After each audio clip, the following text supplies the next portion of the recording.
Awesome. Okay. Good morning, good afternoon, good evening, whatever it is. Everyone, welcome to the first and greatest Azure Functions webcast of 2018, at least. Welcome. Happy New Year. Yes, very happy New Year. Excited to be here. This is my first time being on the Azure Functions webcast. I am Jeff Holland. I'm a program manager here on this team, and I am joined by a somewhat familiar face. I'm Fabio Cavalcante. I'm a developer on the Azure Functions team. He says a developer, just like he's some run-of-the-mill developer, but Fabio is a genius in my book, at least. So we're excited to have everyone here. As mentioned, we're going to go through, we've got some announcements to share. We'll talk about some of the stuff we've been working on. We've got some short demos that we'll walk through. And then at the end, we want to answer some of your questions. So if you have any questions, we have a few that have come in over Twitter already. You probably see the chat window if you're watching this live. And even if you're watching the recording, just send us a tweet at Azure Functions, and we are more than happy to answer. But before we even get into what we've been up to, I guess, Fabio, what were you up to before this new year and the holiday season? You doing traveling, I know. Some traveling, a little bit of traveling. We actually had an opportunity to go to Brazil. My home country. So we spent a little bit of time there with customers and presenting at a tech summit, and we had a blast. It was great to see people using functions there, the reception to functions, and just how many people are actually working with it. And it was a great event. And it's an event that's happening right now. So we have a few more events coming up as part of Tech Summit in a few different locations. So if you are looking to learn about Azure Functions and other Microsoft technologies too, just look up the Tech Summit schedule, and I think there are a few more events coming up here. Yeah, there's I know there's one in Washington, D.C. There's some coming up in the UK, Paris. There's tons. And every single one has a session on serverless, on Azure Functions. Multiple sessions. So check out the Tech Summit website. If it's one near you, make the time to go, and it doesn't cost anything. It's free. Completely free. And there's food too, right? It is food. It's a great event, great conference. Eduardo actually had a chance to participate in a panel and talk about functions. So did he sneak on, or did they invite him? They invited him. Wow. All right. Yeah. But yeah, so beyond just the sessions we had about serverless and Azure Functions, he got to talk about functions and serverless as part of that panel as well. So really interesting discussions. You know, you have access to the product team and people who are very knowledgeable about functions and Azure and a lot of other Microsoft products. So if you have the opportunity to attend one of those events, I highly recommend it. Definitely a good plug. All right, so other than that, the new year has just started. We're all back to work now, but we did have a chance before we took a little bit of a break, some of us more than others, to get some cool stuff that is new in Azure Functions. So I just wanted to spend a minute and recap some of the new features that you may or may not be aware of. So I think one of the big things that we've done, and it's one we don't normally tout too much, but it's something I do want to call out for you to know about, and also to help give us feedback if there's more areas we do. But we had a bunch of time where we just looked at some areas that we can improve quality at different aspects. Like a good example that Fabio was telling me the other day is like, you may hit an error message or some kind of a log or something that's emitted, and those weren't always super specific, right? Right. We had a few cryptic error messages coming back for situations where customers could have helped themselves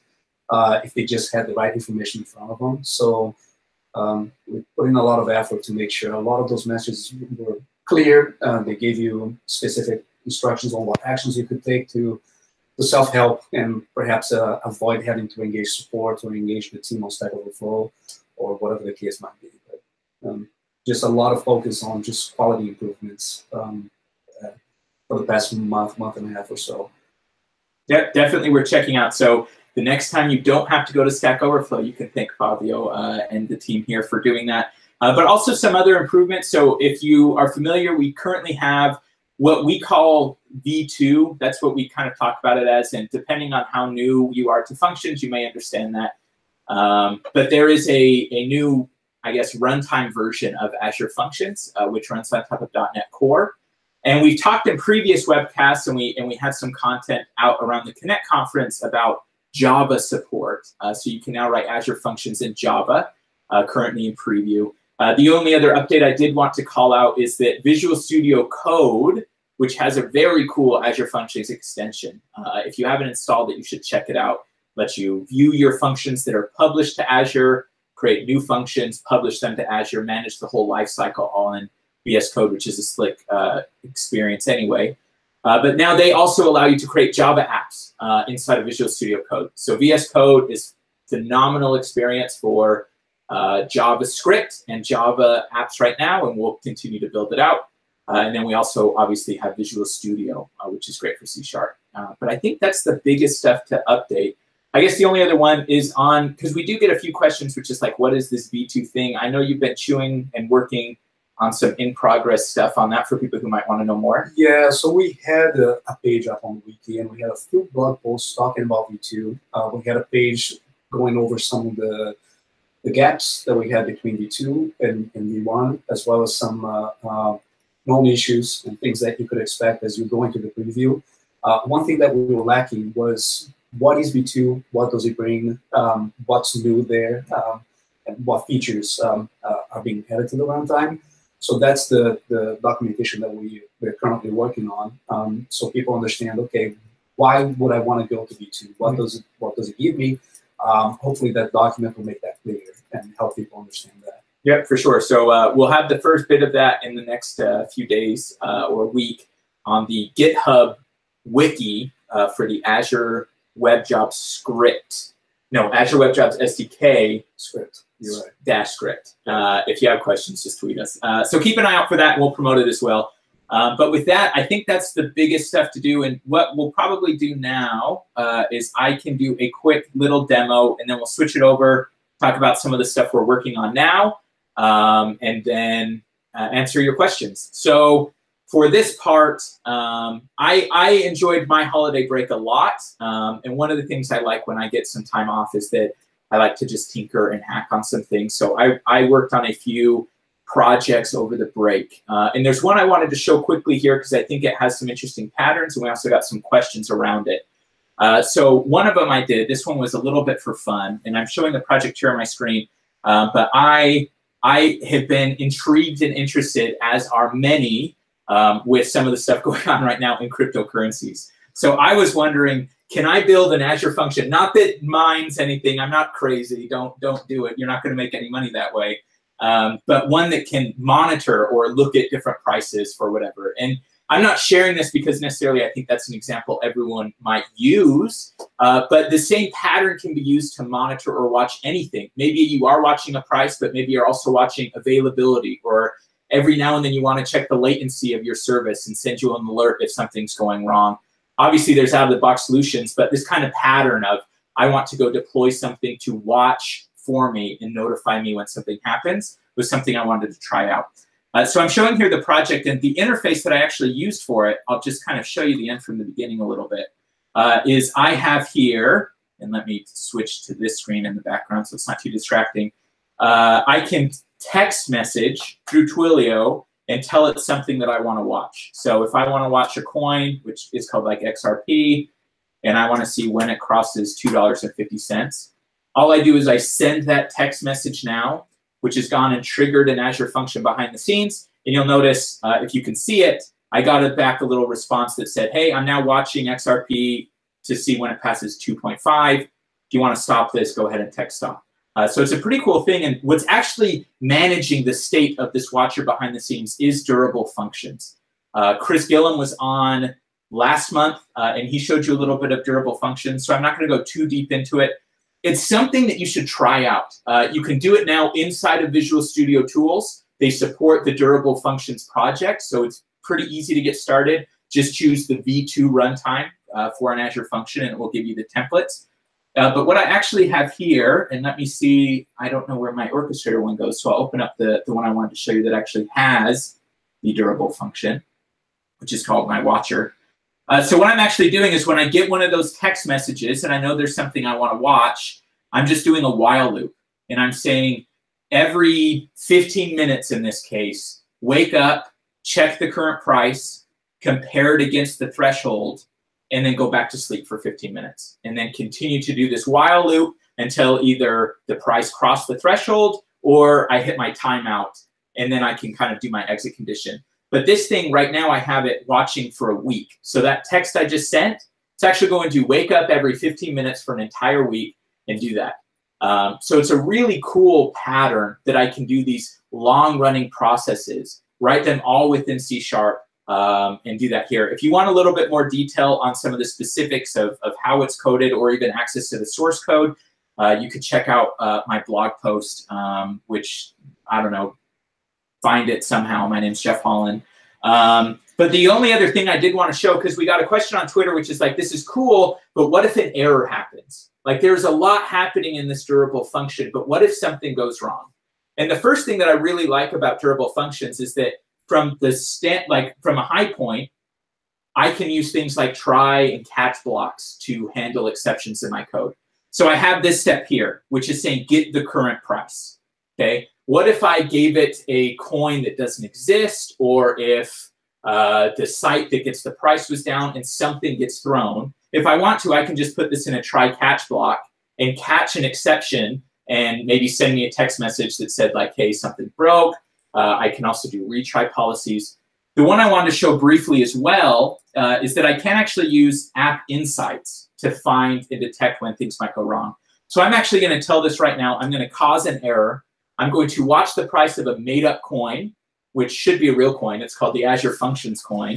So it's AZFunk is the title. And I'm going to see when it crosses $1 million because it's a very prestigious coin.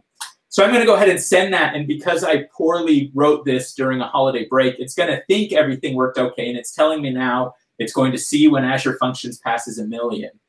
But what's actually going to happen is it's going to throw an error in my program I just showed you. And I didn't catch it because I want to also show you that even if I write poorly exception handling code like I did, I can come into App Insights and very easily query where there might be something like an exception. So I'm going to go edit here and just run this, and you'll see here that I'm zoomed out probably too much. Let's see if I can sneak this in here. That I have an exception that's been thrown. I don't know if this is the one from right now or last night when I was preparing. It's actually the exceptions from JSON because I'm trying to parse a response for a price that doesn't exist. So I can see information here that something went wrong. And I can also come in here to like my traces, and I can see exactly what happened in the workflow that broke. So I'm just going to come in here, and I'm actually going to check for anything that's a severity over 2, which are going to be like exceptions. And I can even come in here, and you'll see I have a few failures that have happened, like that one I was just showing. By the way, I know I'm moving through this a little bit fast. There is a phenomenal document on Azure Functions documentation that walks you through exactly some of the queries you can run to debug a durable function. But the piece I'm just going to show quickly, just to show how you would do this kind of thing if I haven't caught it in code, is if I actually pull out one of these exceptions, I can find in it this instance ID. And this is the instance of durable functions that this exception handled. I'm not going to do it now, but I could then just paste this instance ID into another query and see exactly what happened at every single step in my durable function, understand which step succeeded, where did my exception get thrown. All of the health is being emitted here into App Insights. So the tools are definitely there for you to manage these complex workflows. Obviously, you have other options as well on orchestrating serverless apps. I mentioned in my blog post, I could have done much of this inside of Logic Apps if I wanted to. I wouldn't be able to write it in C#, but in that case, I have like a visual designer and those things as well. So pick and choose what you want to do. But did want to show that quick example of how I personally have been finding value in some of these awesome features from functions like durable functions. So that's it in terms of what I wanted to show. Fabio, I didn't stop to breathe, but any last thoughts you have on durable functions or any of the awesomeness shown there? No, it's just great to see how the framework, how those guys are taking advantage of the application insights integration that was added to functions and just enriching that data. So from essentially following the same workflow, using the same set of tools, you can have access to all of the information you need to troubleshoot all of the orchestrations and workflows that you set up in code. So it's good to see that in place. Perfect. Awesome. So the one last thing I want to show before we do, and I am going to share my screen again and take over. But we did create a very short survey. So we're going to switch over now, and for the last 15 minutes or so, we'll answer some questions, whatever you want to chat about. But this is about our 6th webcast, I think. I think this marks the 6th or 7th. And we want to get some feedback from you who have been tuning in and watching based on what you would like to see, what you like, what you want to see more of or less of. You know, you've kind of seen the format. We talk about some of the stuff we've worked on. We will talk about some of the stuff we are working on. Maybe I'll plug this before we even do that. But if you get a chance, it's like 3 questions. This is the shortest survey. It's not even going to take you 30 seconds. But please take some time, visit this link, and fill out this survey just to help us improve and make sure that we are talking, sharing, and making this 30 minutes that we as a team spend every month as valuable for you as possible. With that, working on, Fabio, anything that you're working on that you want to share? So the whole team is coming off that quality. There is more than just Fabio on the team, by the way. Oh, yeah. And I love all the devs. If any devs are watching, I've been giving Fabio so much praise. But yeah, he's definitely in the top 30 devs. I don't know how many devs have feelings I could hurt. Not quite 30. So yeah, good. I played it safe. I played it safe.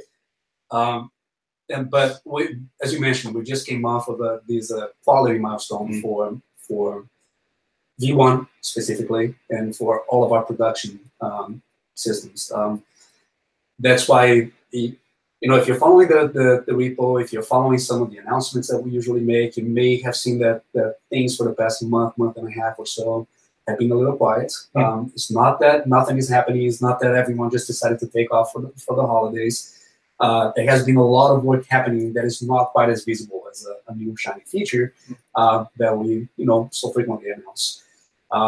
Things like the error messaging enhancements, fault management that you mentioned before. Big things like a part of our team was actually working on infrastructure level issues, like the migration of the operating system to Windows Server 2016 now. That's right. So there has been a lot happening to improve quality, to make sure customers can help themselves more often. And we're just coming off of that quality milestone now and starting to look at some of the issues, both for V1 as well as picking V2 back up now. So working on things like planning the work on things like dependency injection, planning the work on things like binding support and assembly loading enhancements. Those are all things that we're looking at for the next steps as we go into V2, as we pick V2 back up.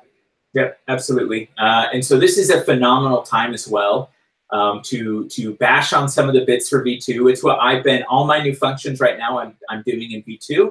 But it is a phenomenal time right now to give us feedback, help us know, what do you need to see in terms of whether it's performance or whether it's capabilities or whatever it might be.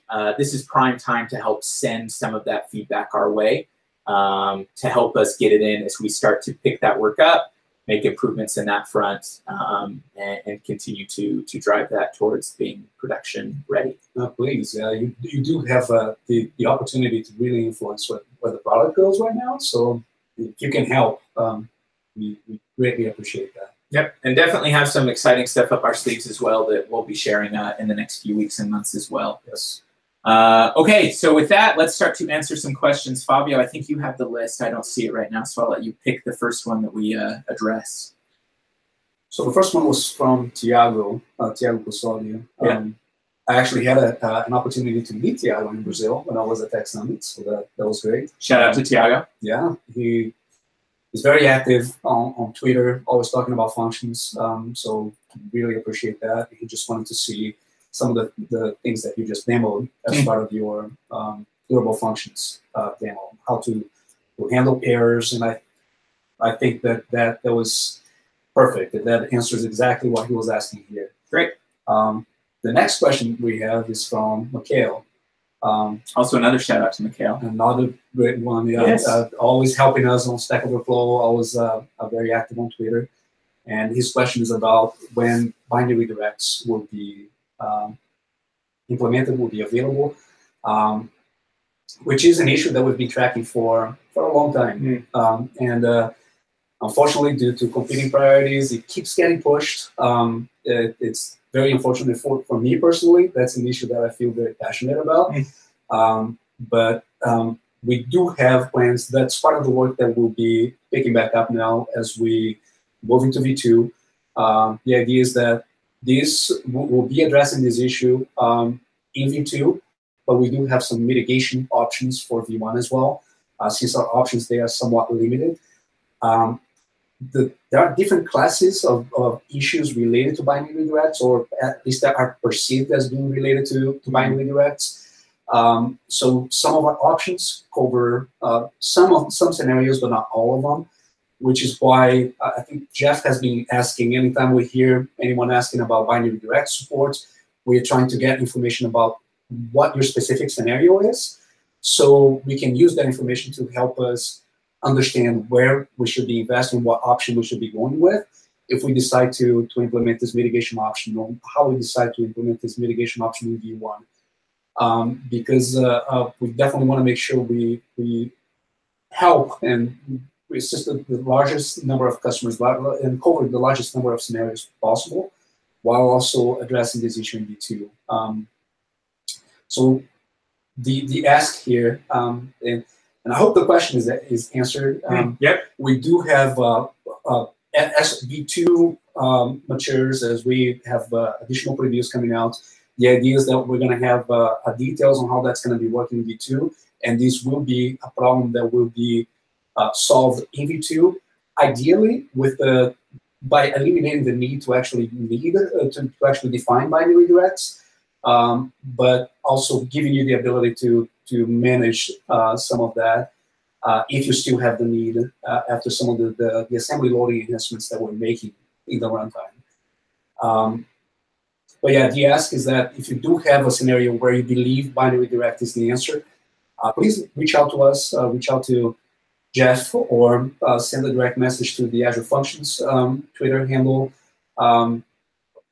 Whichever channel you can use to provide some information about your scenario, that really helps us, number one, understand where we should be investing for the V1 enhancements, and number two, making sure that your scenario is covered by what we're doing with both V1 and V2 moving forward. Yeah, absolutely. This is, I'm still relatively new to the Azure Functions team, and this is something I've just been getting ramped up on, and Fabio's been awesome at helping explain this to me. Honestly, you even took like half an hour yesterday.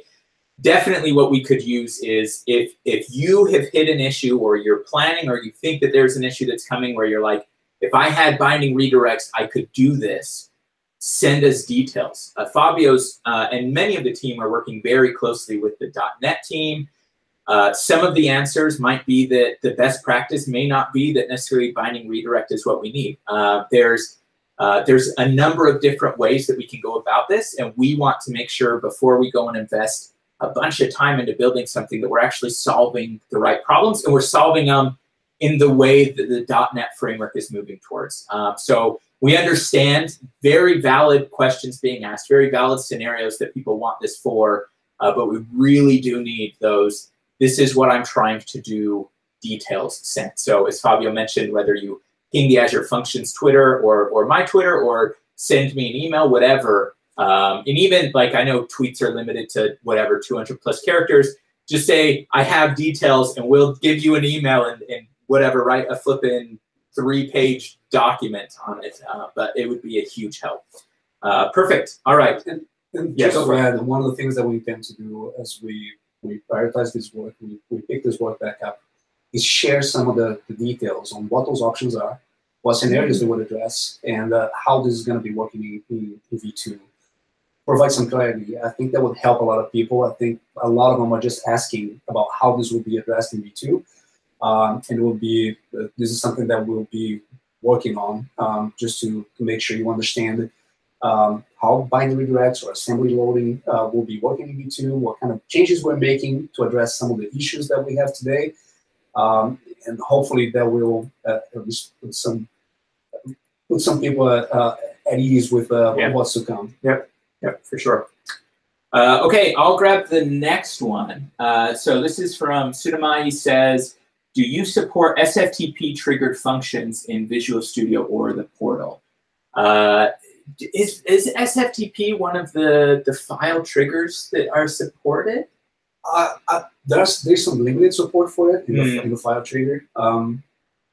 Yes, it is, but with limited support. Is experimental the tag that it has? The whole binding is experimental at this point. Right. So when we say we support, it is an experimental binding that you can use, but if you have an issue with it, your support will be limited to Stack Overflow, GitHub, just engaging the team. It is one of those bindings that we've introduced in the early days of functions, and it wasn't introduced as experimental, and it hasn't left that experimental category up to this point. We actually had a recent community contributor help us with the migration to .NET Standard 2.0. So thank you very much for that help. And that means that we'll actually be able to make that available so people using V2 can actually reference the same binding and make use of that in the V2 runtime as well. Yeah, so definitely possible, but is experimental. And behind the scenes, it's leveraging some of the same tech that the Logic Apps connectors use. So if you do want an SFTP triggered serverless app, the SFTP connector for Logic Apps is production GA, not experimental. So I know that there's some trade-offs there necessarily based on your scenario, but that is something that you can open support tickets and we can't come back and say, well, this is experimental, so you kind of use it at your own risk. But good question either way. So we have another one coming from Tiago. Great. Two, double dipping. That's fair. We'll approve it. Yeah, and he says he's heard something about the new logging functionality for V2, like easy integration with log analytics. And if we can share some links about that. You want me to grab this one? You got it? You know, with the... I can talk a little bit about the logging enhancements. As far as documentation, I don't know how much we have at this point. But are you blaming me? You looked at me when you said documentation. I'm not going to blame you right now. All right, go for it. But we have indeed made some significant enhancements to logging. Yeah. Brett Semblana has been working tirelessly on the integration with application insights and just working on logging, the logging infrastructure for both the WebJobs SDK, and then we're taking advantage of that in the script runtime. It does mean that we'll have better extensibility. So if you wish to use a different provider, a different logging provider, you would have the ability to do so. We are changing to the logging models and the logging abstractions that you find in .NET Core. So we'll give you access to things like in iLogger and iLogger Factory. And you can plug your providers as well. So that puts us in the path for the extensibility story for functions. It's already there today for the WebJobs SDK. This is something that we would need to expose in functions if you wish to register, a provider that connects to your other favorite logging infrastructure. But it's something that is happening as part of the work that Brett is doing there. As far as documentation, we have some documentation and some links about application sites specifically. Yeah. I don't know if you have any additional information you can share. Just that one. There is a good doc. Definitely the best practice today, like in production today, is turn on application insights. And you can change the sampling level if you're worried about costs and figuring out how much you're sampling, but definitely do that. Yes. The other aspect to this too, though, because I know with log analytics from my experience previously, that streams directly in data from the Azure metrics stream of things. So a lot of other resources in Azure are emitting metrics and diagnostics through the Azure metric pipeline. Internally, we call it Shoebox. But there is also work planned. I don't know what the delivery dates are where your function apps will also be emitting information into that pipeline. So you can turn that switch in the Azure portal to say, bump some of this to log analytics. All right, those are the questions I see. I know I've seen some chatter on the YouTube thing, but I assume our wonderful producers in the room have it covered. Are there any more questions that you want us to? Oh, you've got it. Maybe I'm on the wrong Teams channel. I don't see any additional questions. All right, I'm on the wrong one. Are there more questions? Here we go. I'm getting a new laptop. Maybe it's because we're both using Macs. That's possible. Yeah, that's our issues. Okay, Fabio, you joined the right one. I know we're going a little bit over, but stick around. I don't know what Fabio's doing next. I'm just gonna ask this one. What's the best way to handle dependency injection? Just for you. Great. So DI, I think I mentioned that as one of the items we'll be picking back up. Briefly, yeah. As part of V1, if you really want to do it, reach out to us and we can provide some information on how to do it. There are some good blog posts on how to do that as well from some great community members who took the time to come up with creative ways to do dependency injection in V1. But to be honest, we don't make that easy in V1 today. So that's one of the things that we've heard from customers. They want the eye, and we're making significant investments in V2 to make those enhancements both in the WebJobs SDK and the script runtime. You'll see significant enhancements when it comes to DI, and not only to what you'll be able to do as far as injecting your own services for consumption by your function directly, but also replacing some of the services that we had as part of the WebJobs SDK and functions that previously were not as easy to replace. So everything is going to follow a model very similar to what you find with ASP.NET Core. We're actually leveraging some of the work they've done. So we hope that we can provide a preview of that here really soon. Hopefully with the next preview drop. We'll have a little sneak peek of what that will look like, at least in the WebJobs SDK land, which will be essentially a sneak peek of how that will work and behave in functions as well. Yeah, that'll be big. And I assume this kind of ties into what you were saying about logging enhancements, where if you want to use your own iLogger implementation, you'd be able to inject that in for your function app. That's correct. And principally in the case of WebJobs SDK, you have the ability to decide which DI technology you want to use. And we're not going to be locking you into a specific DI technology, DI framework anymore. And things are going to be a lot more transparent. And there were some services, some things that the way they used to work in the framework was kind of a black box. We are trying to clean all of that up and make sure that that's properly exposed. Definitely. And this is, as an aside too, in terms of like us always asking for feedback, because we do like it. As I've been looking into some of the requests around dependency injection, there are definitely very valid use cases for doing dependency injection. We talked about the logging scenario. But a lot of what I see this in it's not that this isn't valid. This is more a conversation almost with you for feedback. I'll chat with customers who are taking an existing, I don't want to say monolith, but like an existing application, and they want to publish it as an Azure function. So like one of the canonical examples for dependency injection is you have to process an order. So you need to go like charge the credit card, send them a receipt, blah, blah, blah, blah, blah. And then you use dependency injection so that each one of those things can be managed independently. The part I've been chewing on and trying to figure out in terms of best practices is in a serverless Azure Functions world, more than necessarily those all being different dependencies for a single function, each one of those different tasks may be an independent function that you're using something like durable functions to actually call and do the whole order processing thing. So that is one thing I'm almost opening a dialogue is I'm curious to know which scenarios are most important for people with dependency injection. I don't know if you would agree or disagree with that. I agree. And the other thing that is probably worth mentioning as well, we were talking about that yesterday or a couple of days ago, is that in functions, some of the core services, it's a little more straightforward, but on how you inject services, we have to also think about how we will do that for some of the other language-based support. Yep. One of the things that we strive for is make sure that for our main supported languages, that we have feature parity between those languages. Yeah, so we have to understand how we would expose that to a .NET developer, how we would expose that to a Java developer, a JavaScript developer, as we bring these features into the runtime. And as we bring additional languages, we need to understand how we would expose that model. So how are they going to solve those types of problems as well? Exactly. Yeah, good point. Well, with that, I don't think there's any more pressing. I know we've got some help here who's been doing it. If you have questions we didn't answer, feel free to reach out to us on Twitter. Some of the questions are related to questions where things necessarily aren't working. I know there was something on durable functions.